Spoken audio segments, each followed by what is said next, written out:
At and it's about what it means to be a disciple, and at its heart, being a disciple is about following Jesus. Now you've just all had the amazing experience of following Ruth as she does the actions, and so you were trying to the best of your ability to copy what Ruth was doing and do what she did, right? That was what you were trying to do. Yeah, it looked like it. It looked like you were all trying hard and doing your best. And that's what it means to follow Jesus is whatever our ability, whatever stage we're at, we're all trying to follow Jesus to the best of our ability. We're trying to copy this and do the same things that we see Jesus doing. So that's what discipleship's about. And we're going to spend the next 10 weeks trying to work out what were those things that Jesus did that we should be copying and how should we be doing those things. And I want to tell you, right as we start this series, that Jesus is the best person to follow. And I'm married to Ruth, and I want to tell you that Jesus is an even better person to follow than Ruth. That's saying something. So Jesus is the best person. In fact, being a disciple is the best thing you can do with your life.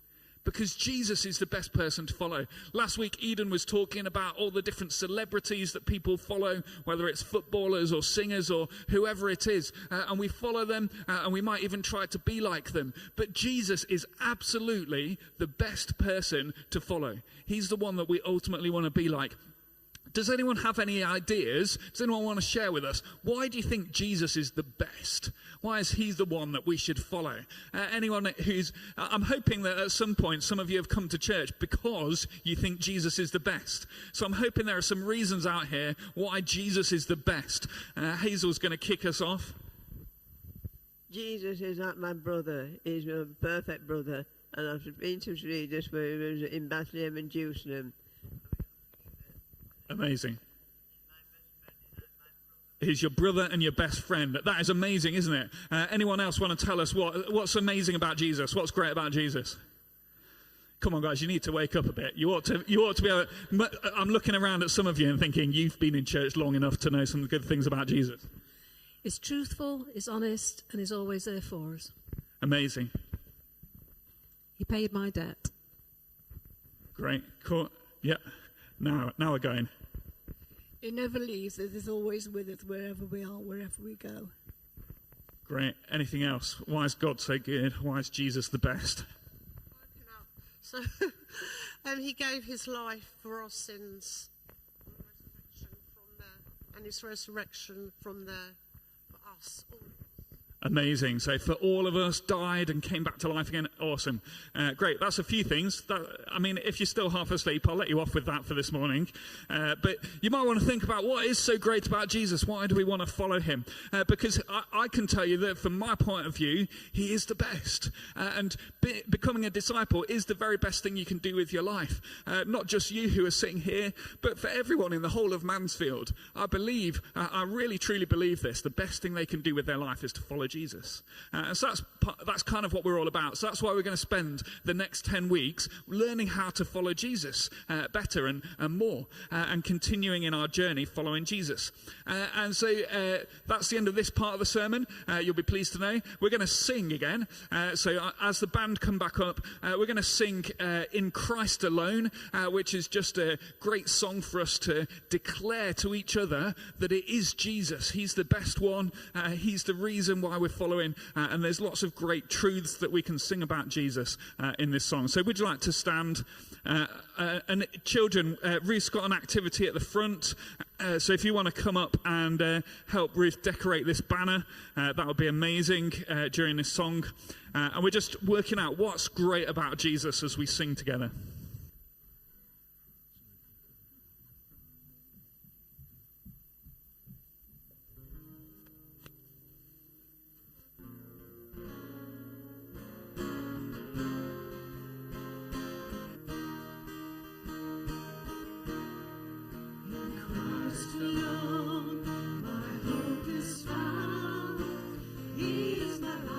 Strength, my song, this cornerstone.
guilt in life, no fear in death. This is the power of Christ in me. From life's first cry to final breath, Jesus commands my destiny. No power of hell, no scheme of man can ever pluck me from his hand till he returns or calls me home. Here in the power of Christ I'll stand.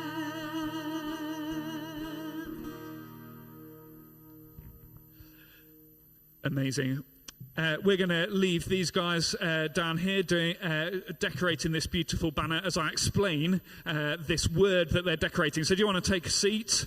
This banner that they're decorating has the word devoted. And we're going to hear a reading from the Bible now, which is going to help us understand why we've got the word devoted today and why it's at the top of your sheets. So our first reading is from Acts chapter 2. So Acts chapter 2, beginning at verse 42.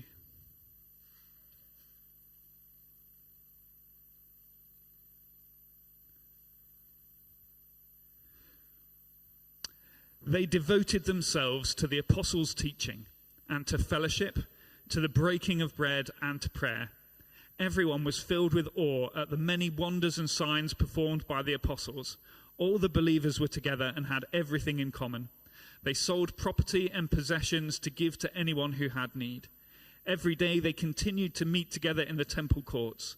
They broke bread in their homes and ate together with glad and sincere hearts, praising God and enjoying the favor of all the people. And the Lord added to their number daily those who were being saved. So the word right at the start of that bit was the first disciples, the early church believers. They were devoted. They devoted themselves to the apostles' teaching. Now, I don't know if we've got any sports fans in here who watched the Olympics. Anyone watching the Paralympics at the moment? The thing that strikes me as I come back to it today, I feel like one of the things that's amazing about the Olympics is how devoted they are to their sport.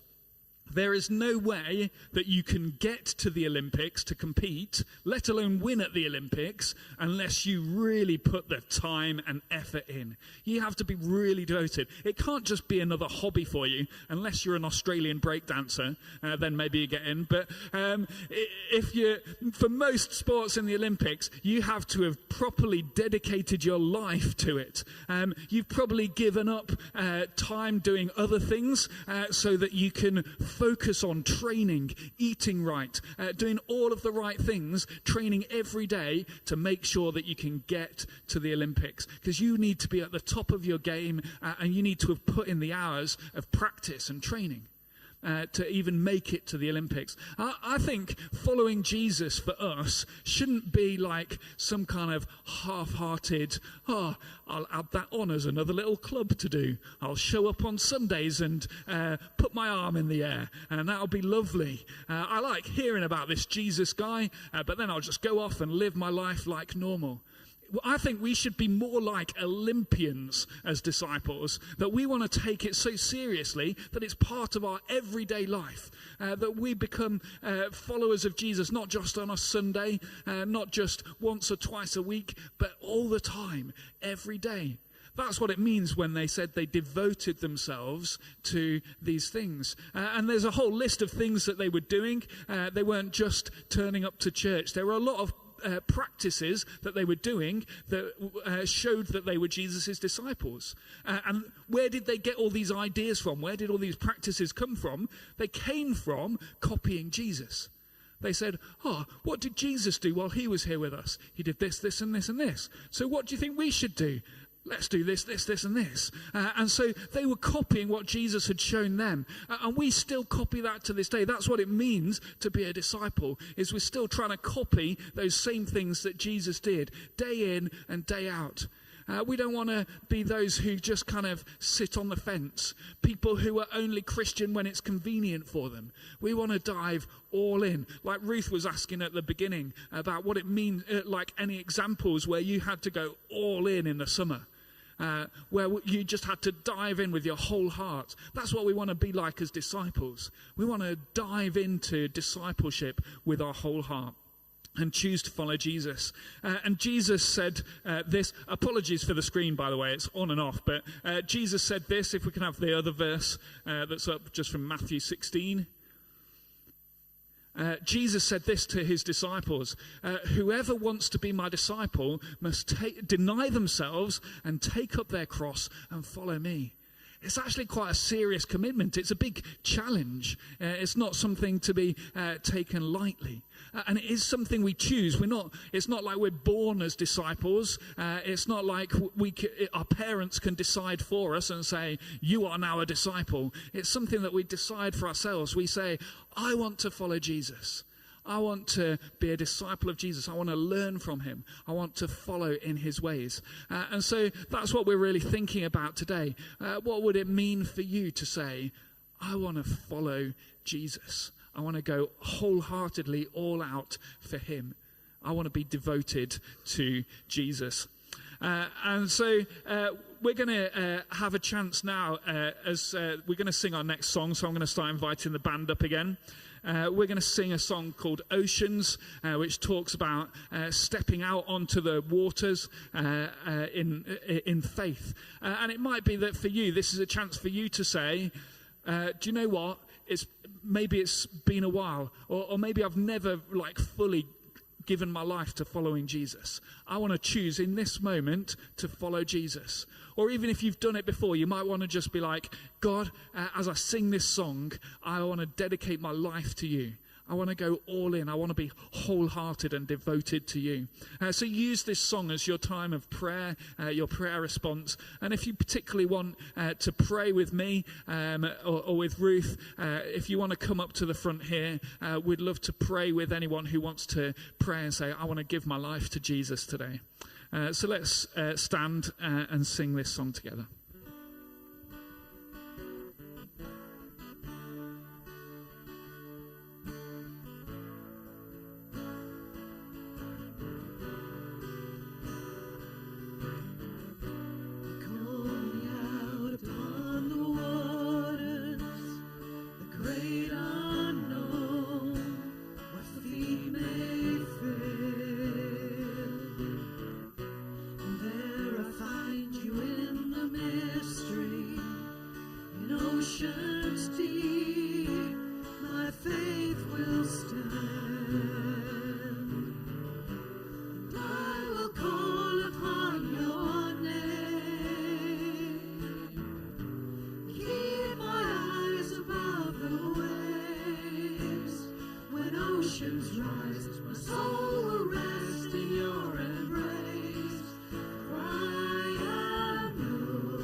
Trust is without borders, and we walk upon the water.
above the waves.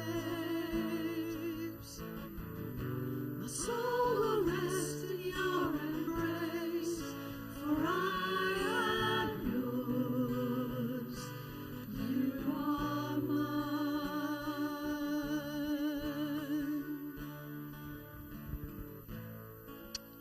Amazing. Are you guys up for holding this up? I know you're not quite finished it, but I'd love for you to hold it up for the adults so that they can see what you've been doing. Ruby, your knee needs to be off it, otherwise it's going to rip. There we go. Great. So devoted, this is what we've decided, all the things that are representing devoted and how great Jesus is. Some amazing images in there. We'll have to talk to the kids afterwards. Does anyone want to share something that they've drawn that they want to share the significance of it? Here where Jonah, is it Jonah? Yeah. Jonah and the whale, we made it into Pac-Man, and it's going eating all the people when they're chasing the I forgot it. What's it called again? Yeah, with it in Nineveh.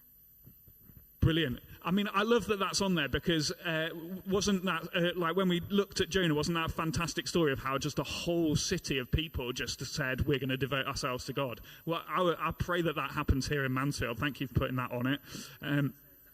We've got Zacchaeus somewhere down here who we learnt about in Lighthouse. Yeah. And Mary and Martha. So some of the stories from Lighthouse here, amazing. Great to see. Thank you guys for doing that. If you want to roll that up, that'd be, we can just bring it to one side. Because I need to interview Ruth. So everyone else, would you like to take a seat? And I want to interview Ruth. This is like a show and tell section. So Ruth's brought something in to show you all. Ruth, what is this that you've brought in to show us? It's a plant. What type of plant? It's a clematis Warsaw Nike. Brilliant. You've got the label there in front of you. That's how you know. And it is from Tesco. You're correct. Ruth, when you walked into Tesco and you were looking for a plant, what drew your attention to this plant? Okay, so we kind of wanted something for this illustration, and so I was looking for a plant. But then this one did way better at it than all of the other ones because most of the other ones had lost their flowers. They were just kind of short and stumpy. But this one has clearly carried on growing while it was at Tesco. It had wrapped itself all the way around the shelves that it was on and was climbing up onto the next shelf, hanging on to whatever it could cling onto, and it was still flowering, and all of the other ones had stopped flowering, and I thought it was pretty cool. That is really cool. So this is like the ultimate survivor, best of the best plants that was in Tesco because it's still carrying on. That's awesome. I can see why you picked that. But Ruth, it's looking like it's struggling a bit now. What does it need now? Well, so it's clearly got this little like trellis, this frame that it was growing up, that was big enough for it. But now it's a bit kind of lolling all over the place. So I brought in its next level trellis. Can I add that now? Yes. I feel like we should have incidental music here. Amazing. Look at this live gardening right on stage. This is what you come to church for. I hope it's not.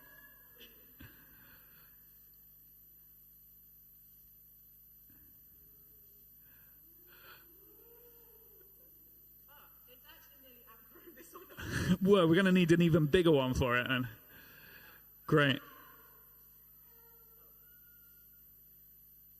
I mean, this is a great illustration. Maybe we should have just stuck to explaining it rather than showing it. Okay, we've at least got something there. Give her a round of applause. Fantastic. Ruth, why does this plant need these canes? Because it's designed to grow up something.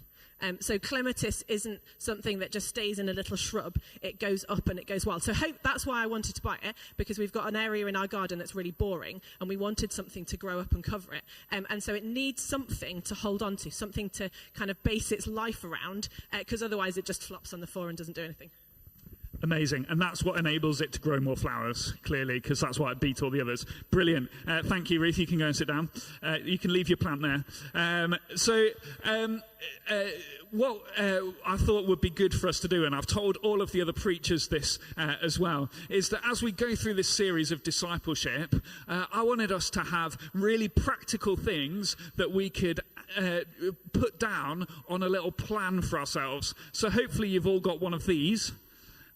If not, there's some more at the back. So it says the word discipled at the top, and then down the side in a beautiful acrostic. So each one starts with the letters of discipled, is all the things we're going to be looking at over the next 10 weeks. And you've got an empty box for each one. And the idea with this, in our children's work, in our youth work, in our small groups, all through our congregations, we're each going to be filling in one of these. Because we want to come up with some practical things that are going to help us grow as disciples. And in the medieval times, they called this a rule of life. So when they were putting down a whole list of things that they wanted to use to help them grow spiritually, they'd call it a rule of life. And you might think, I don't really like rules, Chris. Well, I want to tell you, first of all, as a teacher, rules are good. If there were no rules on the road, you could not drive safely. If there were no rules in a board game or in sport, you could not play that game. It would be chaos. So rules are good. But the reason a rule of life is particularly good is because the word rule comes from this. So the word rule comes from a Latin word which used to describe the trellis that a vine would grow up. So vines grow up trellises. They're like the clematis. They can't survive just on their own. They don't support themselves. They need something to grow up. And if they've got something to help them grow up straight and strong and that supports them, then they can bear lots and lots of grapes. So many bunches of grapes that would overwhelm them if they didn't have support. But if they've got the support, they can produce so much fruit. And what the medieval monks and nuns thought was, well, I want to be like a vine. I want to be able to grow lots of spiritual fruit. I want to be able to do all of the great things that God wants me to do. But to do that, I'm going to need support. I'm going to need a trellis to support me as I grow. And so what this is going to be for us is our trellis, a set of things that we can try and base our life on, that we can use to grow up. Because no matter how long you've been in church, no matter how long you've been a Christian, none of us are perfect, none of us are exactly like Jesus, so we've all got some more growing to do. And so what we're going to use this for is it's going to be like your personal plan for this is how I'm going to grow a little bit further in my discipleship this year. These are the things that I'm going to put in practice to help me grow to the next level and produce fruit, the kind of fruit that God would want us to do. So we're going to fill in our first one today. I'm going to help you with that. I've got a few ideas of things that you might want to put in your first box.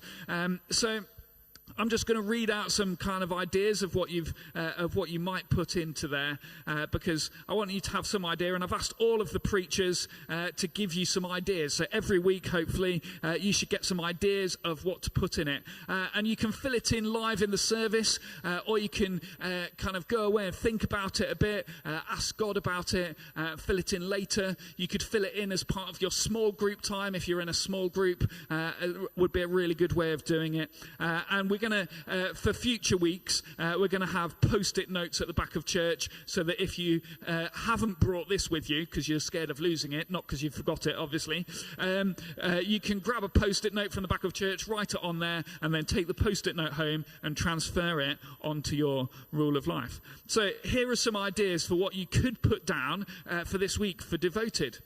It might be that you've been like, wow, all these people are talking about Jesus so much, but I don't really feel like I know Jesus for myself. And we can't follow Jesus unless we know him for ourselves. So it might be that if you're at that starting out stage, you're like, I'm not even sure I really know Jesus for myself, the first thing you might want to put is, I want to get to know Jesus for myself. And my encouragement to you is not to spend too long in that stage. Because when Jesus meets his first disciples, he meets them in a whirlwind of amazing things happening and then says, come, follow me. And they're like, okay.